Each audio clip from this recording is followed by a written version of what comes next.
So, in an attempt to speak about things that are topical, because that's what YouTube likes. Well, that's really what people like, because that's why YouTube promotes that. And, that's not controversial. It's like, it makes sense. Yeah, Ozzy Osbourne died. The reason people are so, everybody loves you when you're dead.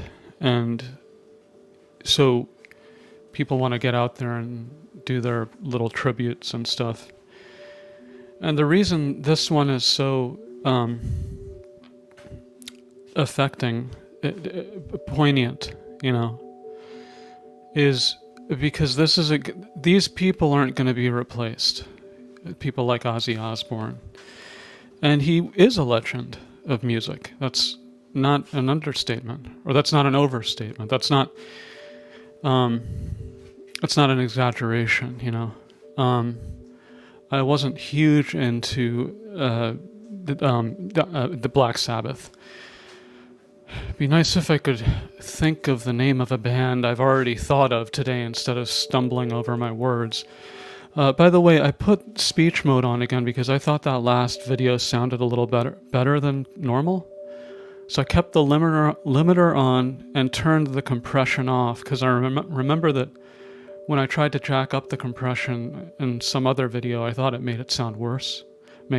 So maybe this will be like a good way to start recording them. Anyway, so, these people aren't going to be replenished. When these people die, Paul McCartney, whoever, they're not. Do you think people are going to care about Sabrina Carpenter when she dies? And again, I said this to a friend the other day, why am I supposed to care about Sabrina Carpenter? In other words, I feel like I'm being made to know these people that just don't make music that I'm interested in at all. And I have no animosity, but I don't care, And it feels like the media is trying to get me to care. Maybe even to dislike, but to care about Sabrina Carpenter or whoever. And all the music that's made today and all the mainstream music, pretty much all of it is made for 3 demographics. And I've said this before. You could say 4 if you extend it to kids, but as far as for anyone that's over 14, whatever, popular music that's mainstream, it's created to have mainstream appeal. It's all for gay men, black people, and women. So shortly after, I found out today at work that, so I don't know, I mean, what's my point in saying that? To me, the music that's being made is just it's not timeless.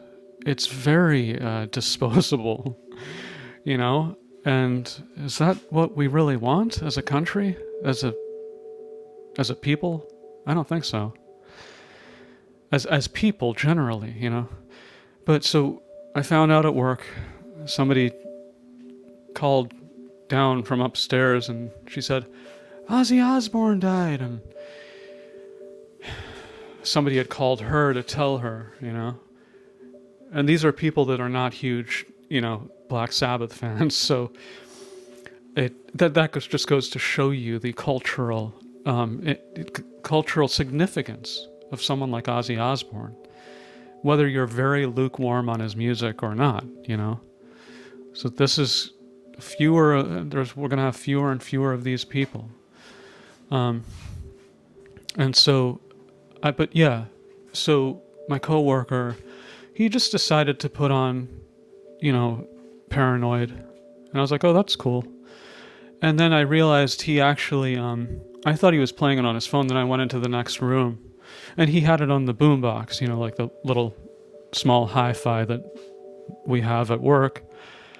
And I said, oh, what album is this? And I should have remembered, but I don't. All I remember is Black Sabbath and with the scary looking dude or woman scary looking apparition on the front, you know. And he said, "Oh, it's Paranoid."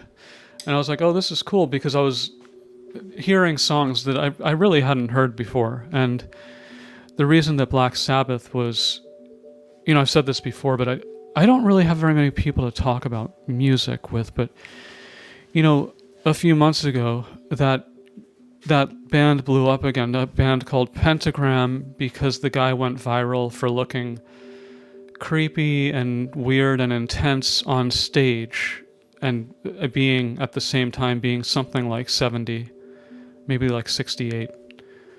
So he's basically old, and he's on there on stage, and he's doing this heavy metal song. But the point is, like, there was this sentiment of like, yeah, why didn't these guys ever break out? And then when you listen to their music, the one song that song that was playing, because I started listening to them a little bit. I don't remember the name of the song offhand, but that song that they were playing was one of the, I think it was called The Creature, or The Ghoul, or something like that. And that song was really one of their better songs. And it was okay, you know, it was a good song. But you know, if you listen to their catalog, it's like, okay, well, there's a reason that they didn't really break into popularity and that Black Sabbath did. And that's because Tony Iommi is really creative. If you listen to that music, it's really creative and it's clever.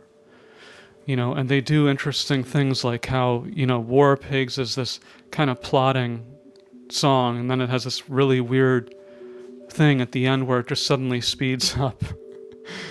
Almost like you're revving an engine or something, and then it just fizzles out. It takes a certain type of brain to come up with that, you know. And maybe that was a collaboration. But I was going to say that, like, I was never like a huge Black Sabbath fan. I liked them, and I do, but it's not really what I just normally put into the stereo, however you want to say it today, and then crank it up. The apex of Ozzy Osbourne's career, in my opinion, and I know this is like uncool, I don't care what's cool, you know, was when they put out the first two albums with Randy Rhoads. Because Randy Rhoads was sort of like the time when he was playing with Randy Rhoads, even though you think of that music as metal, to me it was something like really just hard rock with the distortion absolutely at 11, as, you know, Spinal Tap would say. Just the distortion is turned all the way up, and that's what I like, you know. I know some people don't like that, so whatever. But I'm just saying it was really saturated, distorted sound, and I know a little bit about how he would do that, Randy Rhoads. And in fact, he had a problem when he used to play live with Ozzy Osbourne, where the distortion was so, I don't know how he was achieving it, why it was so like sort of preternaturally distorted, but his guitar would start feeding back even if he had it would start feeding back even if he had his hands over the strings, I think. Maybe that's an exaggeration, but the point is, like, if he wasn't playing, the guitar would just start feeding back. So he had to be careful with that and that's a result of how saturated his the signal was. On the albums he played, if I remember correctly, not with everything, but like there was a technique that they developed in the studio, where Randy would play hard left and hard right, and that's 3 tracks. He would record it 3 times. One of them would be hard right, one of them would be hard left, and then one of them would be center. And I think it sounds really powerful. I think they really fucked up when they had to re-record it with the new drummer and bassist, and every time I listened to any of those songs, in fact, a long time ago, I was trying to find those CDs on eBay. And it was very like the original ones before it had been, the bullshit with re-recording it, and and it sounds so much punchier or whatever, and all it did was make it sound worse. It's difficult for me to I can't tell, like, if you put them right next to each other, I'd be able to tell. All I remember is that the originals sound better, and it's harder to like get them if it's on, like, obviously it's on Spotify and stuff. I don't know if they finally reverted back, because it was a whole lawsuit thing. I don't know if they finally reverted back to the originals and you can hear the good versions again, or if they're still using the re-recorded bass and drum with Randy and Ozzy. But the thing that I think is cool about Ozzy Osbourne is how much he gave of himself as a person and as a performer, because I've told people this before, and it's a little slightly embarrassing, but it is what it is. My favorite show in history, to the extent that I can say I have a favorite show, was The Osbournes. And that might sound a little bit, cringy or whatever, but I had a very dark period in my life where, and I've said this before, but about 2007, and I was just sort of like scared all the time. And I used to just watch those DVDs with my mom. Or not always with her, but because she would want to watch her own stuff, but she loved the Osbournes, And my sister gave me, the one who doesn't talk to me anymore, but she gave me, I think, 1 or 2 DVDs, and it was special to me because of that, Now, I was stupid, kind of, and I just didn't bring anything with me when I left the house, and so much is gone. And I asked her if she would go in with me to get a space unit, a storage unit, and she said no. She turned me down. So I just thought, well, I'm moving into this room, literally. I can only take so much with me. So that was one of the things. And then I rebought those DVDs in anticipation of seeing someone who I ended up not seeing. But I like it anyway, so it's fine. And I was really sad when they stopped that show. I think it stopped at season 5. They started integrating it with Sharon Osbourne's talk show on whatever the fuck it was, The View, no, she later went on to The Talk, but she had her own thing before she was on, I think she was on The Talk. Is that around now? But so they started integrating it. It started to become too produced, and it was not a reality show. And the same, they started to do what the people that copied them started to do, which is make it scripted and stuff, And they had that weird last episode where they pretended that Jack killed the dog and they saw Dr. Phil. But the Dr. Phil thing, even though it was scripted in the sense of, like, obviously, though, they're going to see Dr. Phil, but that was real. And it was a little bit awkward. But I remember, I think I had that episode on the TiVo for like years, and you can only find the DVDs for the first, second, and so-called second and a half season, and everything else is good luck, and that's disappointing to me, and that has something to do with Sharon Osbourne, I think. But the point is, there was a time when I was so attached to this family and I kind of had a crush on Kelly Osbourne, which is a little bit weird because I was like in my late 20s. And she was like 18 or whatever. But anyway, so I even had a picture of her on my wall at one point, which is just not very characteristic of me. And what she did to her face over the years is, in my opinion, almost like a crime. And I don't know... If she loves her mom, that's great. I don't really like Sharon Osbourne very much, but if she likes her mom, that's wonderful. But why does she have to make turn her face into her mom. She had a pretty face, you know, and she looked more like Ozzy. And I don't know, she really screwed the pooch on that. But yeah, I was going to say I was so attached to this family that I would go downstairs to my mom's computer, which was like a big screen first. And I don't know why I'm thinking about this in terms of, because I looked it up on my own computer too. But I would like just Google like Osbourne updates, you know, and what happened and what did anything happen with them, and like what's going on with Robert, the kid that they quote unquote adopted that they really didn't.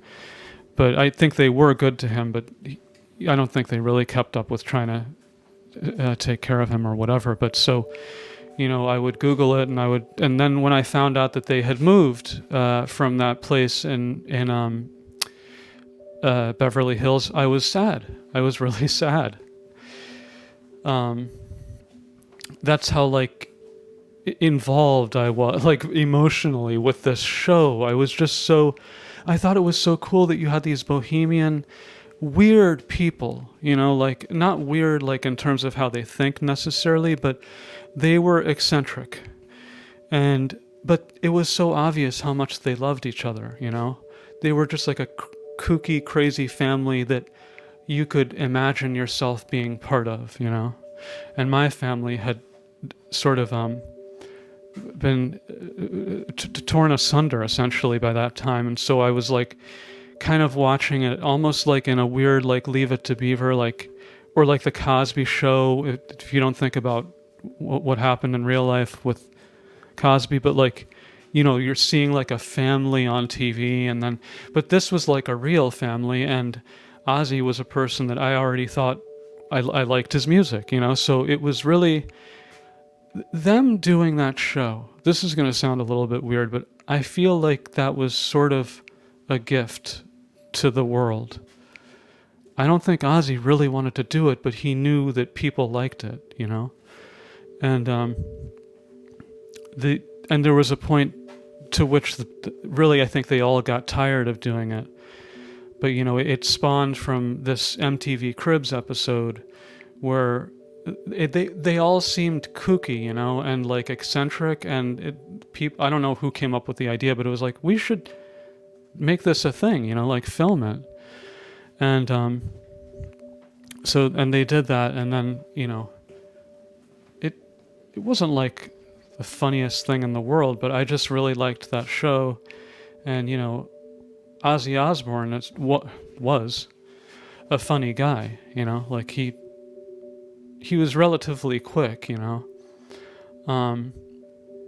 And I would watch like the outtakes, and I would watch, one of the funniest things I remember from that show was, so like they were doing the commentary, right? And it was, I think for some reason this commentary was Ozzy, Sharon, and Jack. Or it was just Ozzy and Sharon. No, I think it was Ozzy, Sharon, and Amy, maybe. I think maybe Amy was on one of the, even though she didn't want to be part of the show, I think maybe she was on one of the, you know, the commentary tracks. And so Ozzy, and you could tell he was drunk, and in a way it was a little bit sad, like, you know, you can't even not drink to do this commentary, but like, whatever, maybe he was going through, he had a bad day, I don't know, and so he was drinking. You could tell he was drunk on the soundtrack. So, and they started arguing about, Amy and Sharon started arguing about some detail about how something on the screen, like how something had gone, and then Amy was like, nope, that's not what happened. And then Ozzy was like, shut up, or something, and he was like, you keep arguing instead of watching the show. And then Sharon was like, no, you're not meant to shush, you're meant to comment on it. So like, he didn't even know what the fuck he was doing. Like, he didn't realize that, like, it's the commentary. You know, don't just sit there and watch it. And that's what you get from like commentaries. That's why I think the experience of a DVD is like a lot richer than just like Netflix and stuff, because I mean, some people don't want to see a commentary, and that's fine, or hear the commentary, but a lot of people find it really interesting. I know I do, if I like the movie or show that I'm watching. So, yeah, I still, even at this point, even though it would have another layer of sadness, because like it's all just, it's all gone now. And, but the point is, like, I would still like to get some kind of a bootleg or something of season 4 and 5, even though they weren't great, But I watched those with my mom, and I just was really invested in that family, and I wanted to visit. I wanted to go see their house when I went to see my friend in LA, but I think they didn't live there anymore by that point in 2013, and I was like, well, it's not going to be special because people, they don't live there anymore, and it's Christina Aguilera lives there now. But anyway, so I think that, like, kind of like in the same way that Abbey Road was like an album that didn't have to be made, but the Beatles kind of said, okay, let's set aside our differences and we're going to do another great album for the fans, and we don't need to for financially, and we're all sort of agreeing that we're done, but we're going to do one, we're going to come together and do one more album. And to me, the show The Osbournes had a similar kind of a feel, where they were sort of doing this even though they didn't need to, but it made Jack Osbourne and Kelly Osbourne famous, sort of. And I tried to watch other stuff that they came out with after that, and it wasn't really special.